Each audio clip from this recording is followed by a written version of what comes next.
The two unidentified men are holding police officers at bay.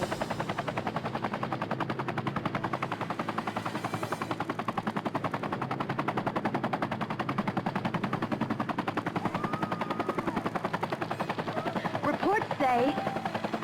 Wait. One of them appears to be writing a message. In a web.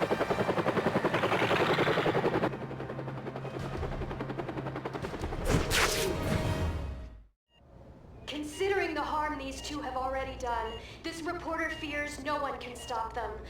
Not even Spider-Man. Peter. Spider-Man 3 is one of those superhero movies that could have been so much better than it was, if not for studio interference. I think the vast majority of us would call it a disappointment, the weakest of the Sam Raimi Spider-Man trilogy, and I think the same can be said about its video game adaptations when compared to those made for the two previous films in the series. The one released for the PlayStation 2 especially is pretty rough revisiting it today. Coming off its predecessor on the same console, which is still considered by many to be one of, if not the, greatest movie-licensed superhero game ever made, Spider-Man 3 is a huge downgrade in terms of quality, both in a technical sense and a graphical sense. It looks like it was released before Spider-Man 2, not after it, which is insane. Everything in this game, from the character models to the environments, looks so washed out and bland. There is an emptiness to the whole thing, a lifelessness. Some cutscenes use the in-game models for its characters, at times appearing as though textures are missing, whereas other cutscenes are stripped right out of the game's next-gen version, just with much, much shittier resolution to them. It all comes off as very cheap-looking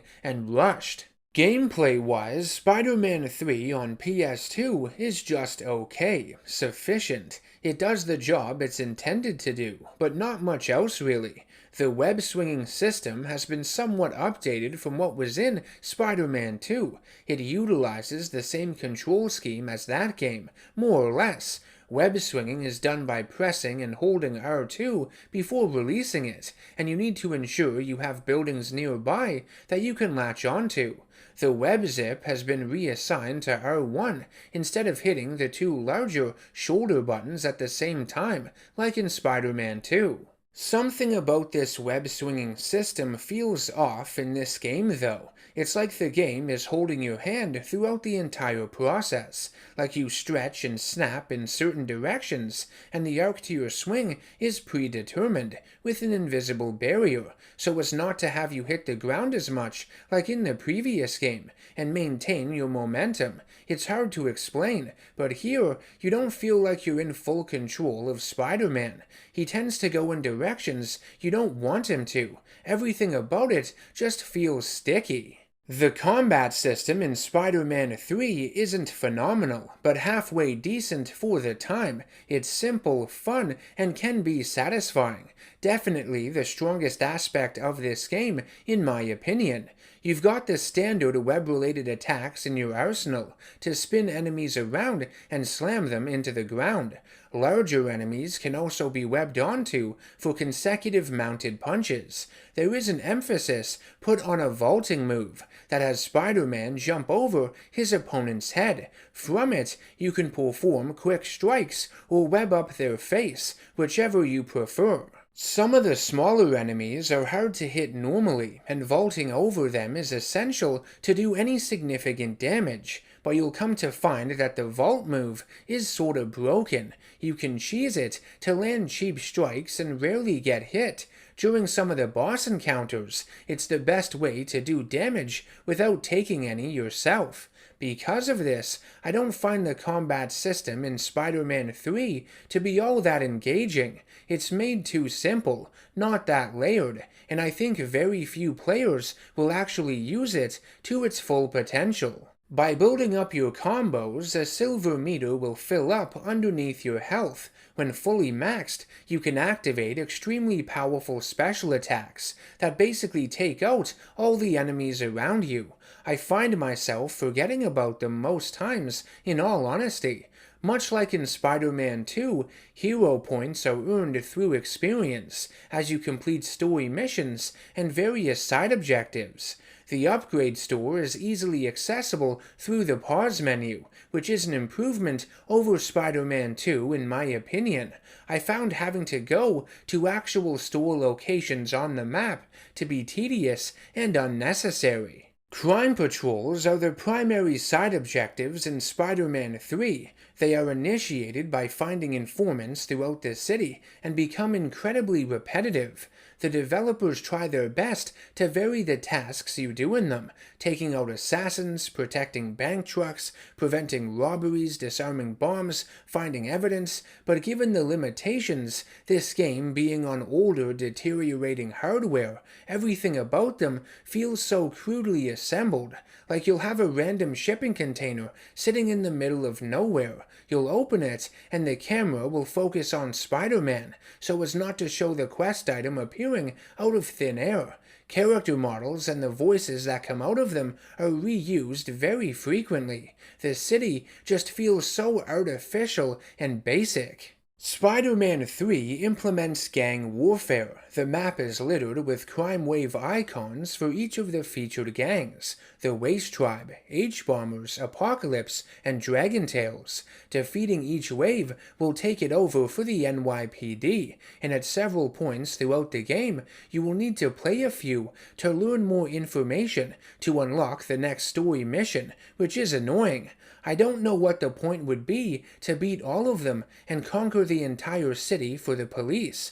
I doubt you get anything of significance for it. It seems like it'd be a big waste of time. Another thing that's kind of a waste of time are the collectibles. There are 100 meteorite fragments scattered throughout the city. If you collect them all, you get a congratulatory message that factors into your completion percentage. That's it. They do give you some extra XP, and collecting ones you come across throughout your playthrough is beneficial to purchase upgrades, but there isn't a whole lot of incentive to scour the map and find them all. Same goes for the 50 spider emblems. They unlock unlimited usage of the black suit post-game, but if you want to play as the black suit, you might as well just restart the story.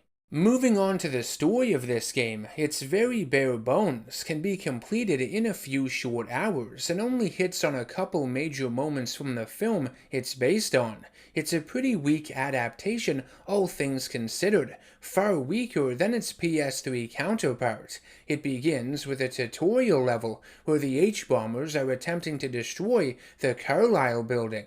The H-Bombers are being led by the former CEO of Carlisle Industries, Lucas Carlisle, whose company had been shut down following pollution claims made by the Daily Bugle. Carlisle, going by the name of Mad Bomber, a very obscure villain from Marvel Comics, seeks revenge on the city, committing acts of terrorism and going after J. Jonah Jameson personally. The section of the game focused on the Mad Bomber consists of you beating up his armored goons and disarming his numerous explosives. At one point, good old JJJ has a collar placed around his neck by Carlisle and is thrown out of a helicopter.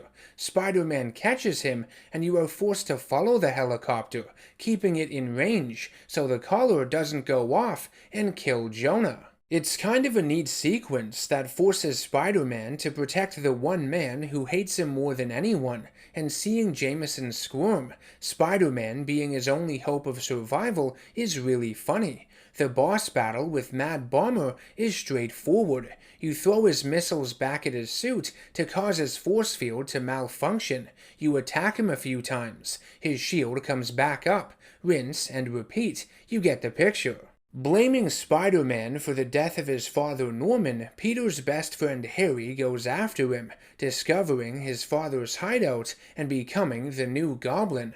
Though I like the character arc Harry has in these movies, I've always believed making him some form of hobgoblin would have worked better, would have looked better. I hate his mask and snowboard-shaped glider in Spider-Man 3. The one and only villain encounter you have with New Goblin in this game happens early on, following a date with MJ, and in the PS2 version, it's very rough looking.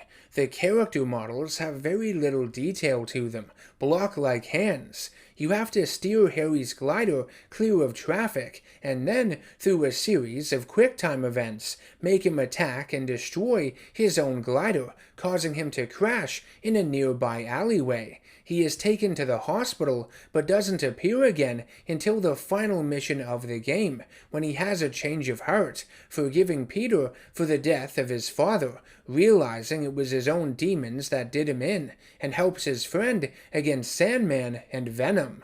Kurt Connors, played by Dylan Baker in Spider-Man 2 and 3, takes a regenerative serum in this game that transforms him into the monstrous lizard, something we sadly didn't get to witness in the Sam Raimi films. Lizard men sightings pop up all over New York, and you get to take photo evidence of them for the Bugle, as they terrorize civilians or steal from food carts. It may sound funny, but it's actually quite boring, because the environments in this game, especially Central Park, are just lame and unattractive to look at. You learn that Connors has been creating these lizard men from his lab and chase him through the city streets. Some of the camera angles in this segment are downright ugly. You corner him in the sewers, battling more of his reptilian minions, as well as the lizard himself, before fighting an even larger version of him, the giant mega lizard that you have to hop onto and direct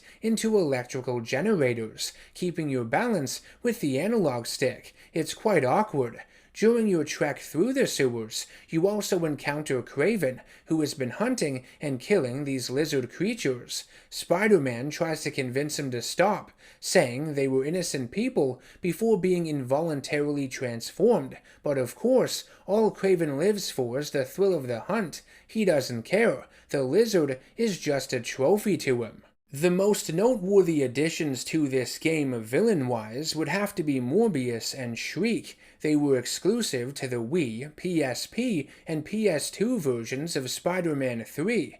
Just like the comics, Morbius suffers from a form of pseudo-vampirism, though in the game it's the result of a lab accident and not a fatal blood disease. At least, I don't think it is. The first fight you have against Morbius is pretty dull. You have to web him up between these pillars on a roof to stall for time until the sun rises. Near the end of it, I didn't even get to play anymore.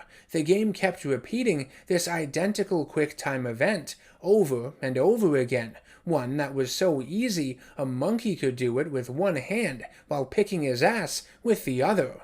You take the weakened Morbius to Dr. Connors' lab in an attempt to cure him, and Connors recognizes him as the world-renowned biochemist Michael Morbius. You learn through Morbius that his wife, Shriek, had inadvertently caused his transformation. She had been enhanced herself by an alien symbiote, presumably the same kind that attached itself to Peter earlier in the game after crash landing on Earth. Shriek would ally with the Waste Tribe and use magical incantations with a large obelisk to control the minds of civilians. Your first encounter with her has you tricking her to shoot 4 satellite dishes around the obelisk, removing its shield, before pulling out several shards on each side of it that power its magic. The only hope for Morbius' survival lies within his wife. You carry him to her hideout in broad daylight, which is hilarious, after learning that the sun can kill him. When you arrive, she rejuvenates him and you are forced to fight them both at the same time. This boss battle is one of the better ones in the game. You need to open the warehouse windows to stun Morbius, and each time his health is depleted and he is healed by Shriek, whose own health meter is affected.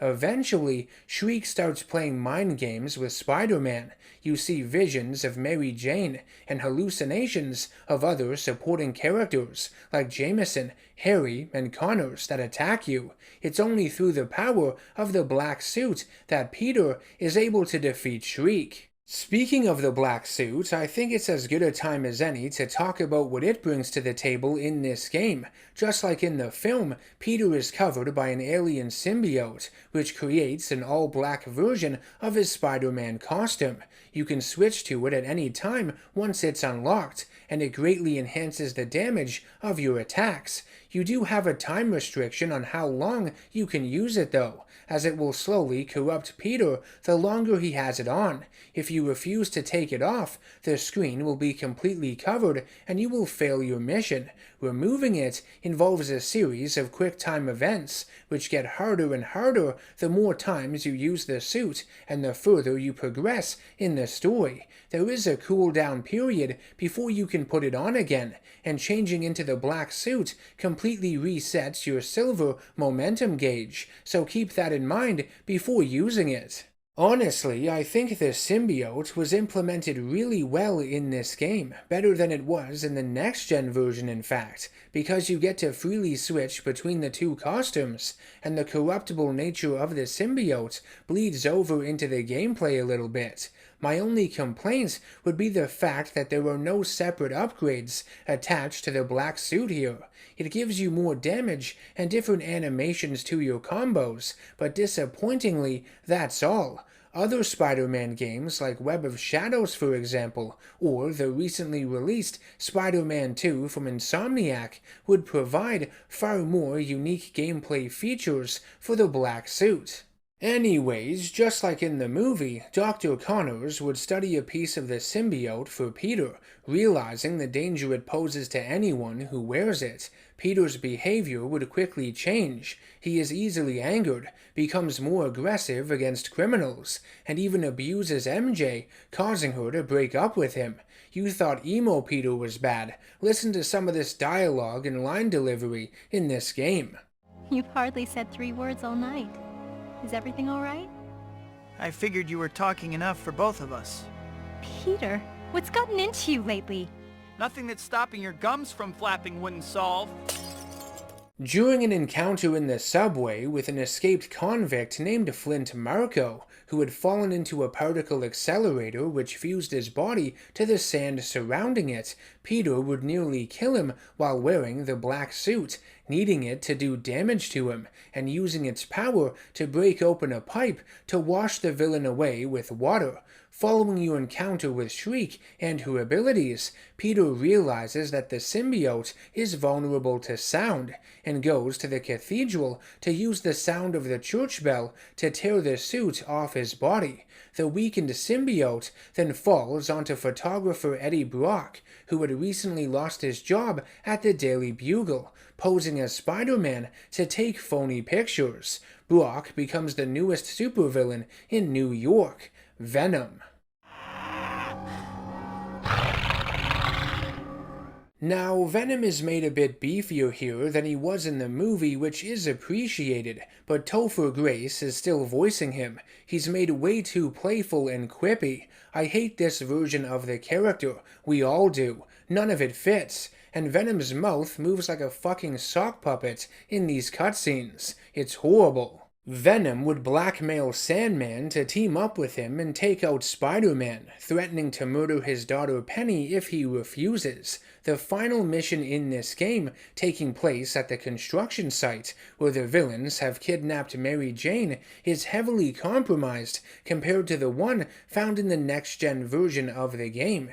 Instead of it all taking place within the partially constructed building as seen in the film, it all just happens in the nearby dirt pit, a simple confined square. I do like the idea of it being a boss gauntlet though. You fight Venom and Sandman twice, alternating between them both with different gimmicks in each. Sandman's first battle has him surrounded with a sand tornado he's creating. It's pretty easy to avoid, and after a while he distances himself from you. When an opening appears, you need to stun him with canisters flying through the air. The first fight against Venom is honestly the most challenging of the four, in my opinion, because you have a time limit to beat him. He has a couple phases, and the last one has a symbiote shielding him from most attacks, but you can cheese the vault move and sneak in a few quick cheap shots on him until Harry comes in and slashes him with his sword to calm the symbiote back down.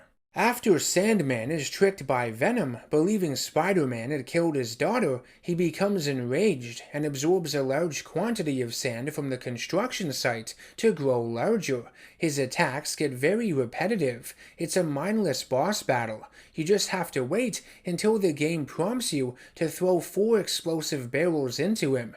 You're waiting through what feels like minutes of the same slow attack animation over and over again. He's only got one. The barrels detonate and Harry is killed in the explosion when Venom web throws him into Sandman's body. That's how Harry dies in this game. It's very anticlimactic. There's no touching final moment with Peter and MJ. It's awful. Anywho, the last battle of the game is against Venom, obviously. You don't have Harry to help you this time. He's too busy being dead, but there is no time limit anymore because MJ is safe, and when the Venom symbiote starts to act up, you simply use an environmental weapon in the form of a steel girder Spider-Man slams into the ground to make noise to stun him. Afterwards, Eddie is killed, overwhelmed by the symbiote, and just falls over and dies. Again, another lazy death. Overall, the final boss of this game is a joke, extremely easy with the broken vault maneuver. It pales in comparison to Doc Ock from Spider-Man 2, and if I have to hear Topher Grace say one man's trash is another man's treasure one more goddamn time, I think I'm gonna fucking lose it. What is it they say about things you throw away? One man's trash is another man's treasure. Clearly, Spider-Man 3 on the PlayStation 2 is nowhere near as pretty to look at as its next-gen version, back when being next-gen really felt like next-gen.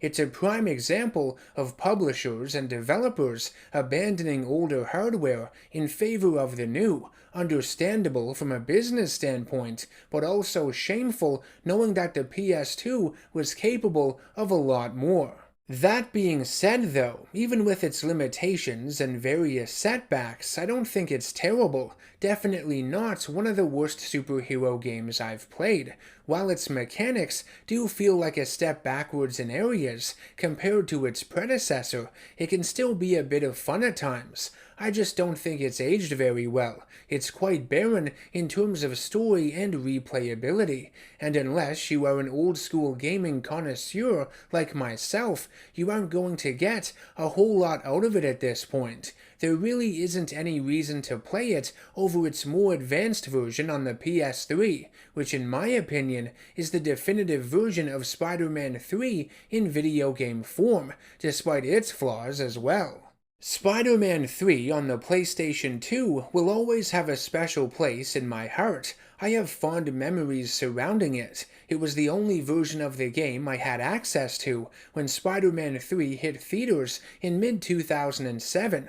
I didn't get my first PS3 until late 2008, and by then I was moving on to other Spider-Man games like Web of Shadows. Movie license games were slowly becoming a thing of the past too. In a few years after this, development on them ceased altogether on home consoles. Games were just becoming too big and too expensive to make. Their development windows couldn't line up with the immense frequency of releases of superhero films, especially once the MCU got started. So yeah, the PS2 version of Spider-Man 3 was all I knew for the longest time. It wasn't until recent years, after I started collecting older games and consoles, that I played its PS3 counterpart for the first time. Like I said, I do think it's the definitive way to play Spider-Man 3 in video game form, but I don't know if I'd call it the strongest Spider-Man film-to-game adaptation